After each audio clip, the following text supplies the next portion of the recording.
ऐश mount moon पर उस mysterious Pokemon trainer यानी कि फ्रेडी से मिल जाता है, जो कि ऐश के सबसे स्ट्रॉन्ग पोकेमॉन आर्सियस को देखकर ऐश के साथ बैटल करने के लिए मान जाता है। बट उससे पहले वो अपने बैटल के रूल बताना चाहता था।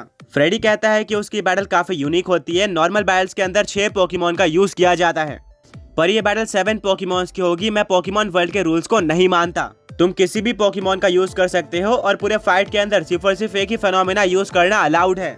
जो पोकेमॉन ट्रेनर अपोनेंट के 7 पोकेमॉन्स को पहले डिफीट करेगा वही इस फाइट का विनर बन जाएगा। एंड ब्रॉक इस मैच का रेफरी होने वाला है। रूल्स काफी सिंपल थे, बस डिफरेंस ये था कि यहाँ पर 7 पोकेमॉन्स का यूज होने वाला था, ना कि 6। ऐश चैलेंज के लिए एग्री कर जाता है। मिस्टी कहती है क्या ये बैटल माउंटेन के ऊपर ही होने वाली है? यहाँ तो पोकेमॉन्स को ख्याल रखना होगा, वो गिरकर भी इंजर्ड हो सकते हैं। फ्रेडी कहता है कि हाँ, यहीं पर बैटल होगी। मैंने बचपन से यहीं पर ट्रेन किया है और मेरे पोकेमॉन्स को यहाँ पर फाइट करना अच्छी तरीके से आता है। वो तुम्हारे पोकेमॉन्स को ट्रैप भी करेंगे। ऐश कहता है मुझे इससे फर्क नहीं पड़ता, मैं तो ये बैटल जीतने वाला हूँ। फ्रेडी कहता है कि मुझे तुम्हारा कॉन्फिडेंस काफी अच्छा लगा, चलो बैटल को शुरू करते हैं। ऐश और फ्रेडी दोनों अपने फर्स्ट पोकेबॉल को बाहर निकालते हैं। फ्रेडी भेजता है सूडो लेजेंडरी पोकेमॉन ड्रैगनाइट को।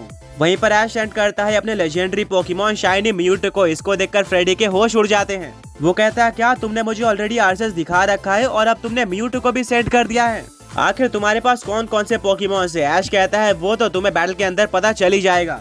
फ्रेडी रिप्लाई करता है खैर मुझे फर्क नहीं पड़ता, अभी फाइट को शुरू करते हैं। ड्रैगनाइट यूज करो ड्रैगन पल्स अटैक का। ऐश एक स्माइल लेता है और कहता है म्यूटू डॉज। म्यूटू बिना किसी एफर्ट के टेलीपोर्ट करके इस अटैक को डॉज कर लेता है। यह अटैक पीछे एक पेड़ पर जाकर लगता है, जिससे वो पेड़ गिर जाता है। इससे पता चलता है कि फ्रेडी के पोकेमॉन्स भी स्ट्रॉन्ग थे। ऐश कहता है म्यूटू अभी सैको कट अटैक का यूज करो। वहीं पर काउंटर में फ्रेडी अपने ड्रैगनाइट को ड्रैगन क्लॉ यूज करने के लिए कहता है। दोनों अटैक आपस में टकरा जाते हैं, पर यहाँ पर म्यूटू के अटैक का फोर्स कहीं ज्यादा होता है। वो ड्रैगन क्लॉ को ओवर पावर कर देता है, जिससे ड्रैगनाइट एक पेड़ पर जाकर टकराता है और उसको काफी हैवी डैमेज पड़ता है। फ्रेडी ने आज तक इतने स्ट्रॉन्ग पोकेमॉन को फेस नहीं किया था और वो शुरू में ही थोड़ा घबरा जाता है।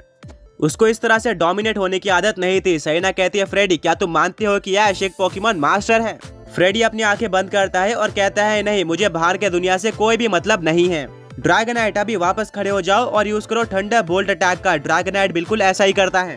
सबको लगा था कि म्यूटू अपने साइकिक पावर्स का यूज करके टेलीपोर्ट करेगा और इस अटैक को डॉज कर लेगा, पर ऐश के प्लान कुछ अलग थे। वो म्यूटू को कोई भी ऑर्डर नहीं देता है, जिससे म्यूटू अपने जगह पर ही खड़े रहता है एंड उसके ऊपर थंडर बोल्ट अटैक लग जाता है। फ्रेडी हंसता है और कहता है क्या हुआ ऐश, तुम्हारा म्यूटू इस अटैक को डॉज नहीं कर पाया क्या? ऐश कहता है पहले म्यूटू की तरफ तो देखो। फ्रेडी म्यूटू को देखता है और म्यूटू बिल्कुल नॉर्मल था, मानो कि उसको कोई अटैक ना लगा हो। और अब वो यूज करता है शैडो बॉल अटैक का, जो कि डायरेक्टली ड्रैगनाइट के ऊपर लग जाता है, जिससे ड्रैगनाइट जमीन से टकराता है और माउंटेन से नीचे गिरना स्टार्ट हो जाता है। फ्रेडी कहता है ड्रैगनाइट क्या तुम ठीक हो? पर ड्रैगनाइट नीचे गिरते जा रहा था और ऐसे में वो काफी इंजर्ड हो सकता था, पर तभी अचानक से वो रुक जाता है और फ्लोट करते हुए ऊपर आना स्टार्ट कर देता है। ये काम म्यूटू ने किया था। उसने अपने साइकिक पावर्स का यूज करके ड्रैगनाइट को नीचे गिरने से बचा लिया। वो ड्रैगनाइट को फ्रेडी के पास लेकर आता है और पता चलता है कि ड्रैगनाइट अब वापस नहीं उठ सकता, जिसके चलते ब्रॉक डिक्लेयर कर देता है कि ड्रैगनाइट अब आगे फाइट नहीं कर सकता। इस फाइट का विनर म्यूटू है।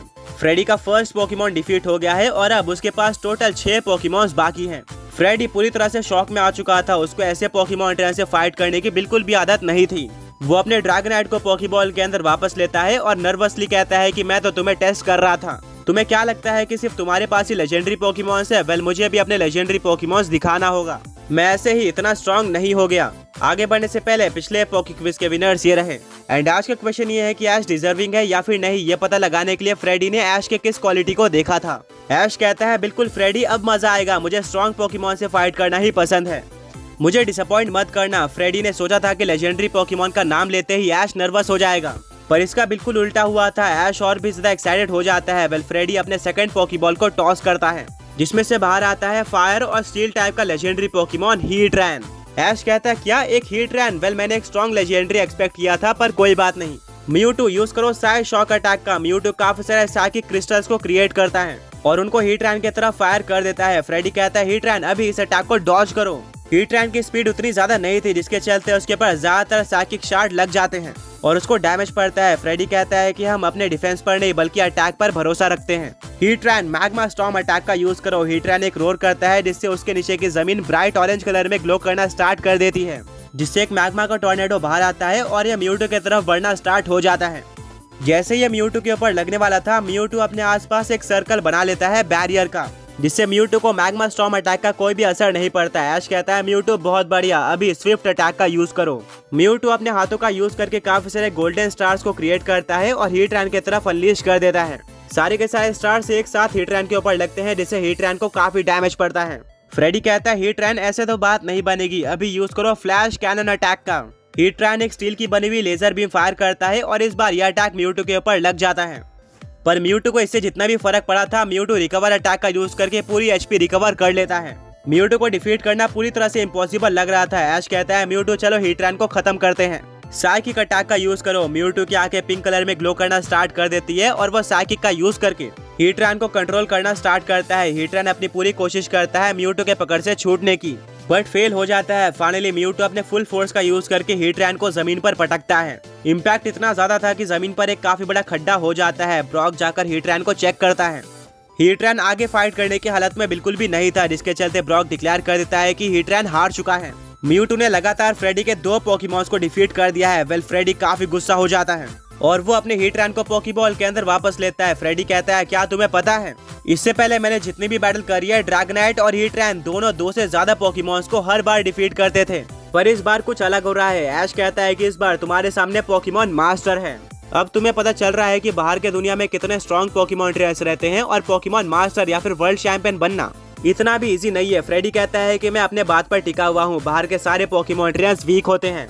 मैं तुम्हारी बात तभी मानूंगा जब तुम मुझे डिफीट कर लोगे। फिलहाल के लिए मेरे पास अभी भी 5 स्ट्रॉन्ग पोकेमॉन्स हैं। वेल फ्रेडी हीटरैन को पोकेबॉल के अंदर वापस लेता है और कहता है कि मेरी तुमसे काफी उम्मीदें थी, पर तुम ज्यादा कुछ नहीं कर पाए। वेल कोई बात नहीं, मेरे पास अभी भी स्ट्रॉन्ग पोकेमॉन्स बाकी हैं। फ्रेडी अपने 3rd पोकेबॉल को बाहर निकालता है और कहता है रेजिलैकी बाहर आ जाओ, अब तुम्हारी बारी है। मिस्टी कहती है वाह एक रेजिलैकी, ये तो सच में काफी अमेजिंग चॉइस है। ब्रॉक कहता है कि हाँ तुमने बिल्कुल सही कहा, ये एक इलेक्ट्रिक टाइप का लेजेंडरी पोकेमॉन है और इतना ही नहीं, ये पूरे पोकेमॉन वर्ल्ड का सबसे फास्ट पोकेमॉन भी है। पर क्या ये ऐश और म्यूटू को डिफीट कर पाएगा, जो कि अभी के लिए अनस्टॉपेबल लग रहे हैं।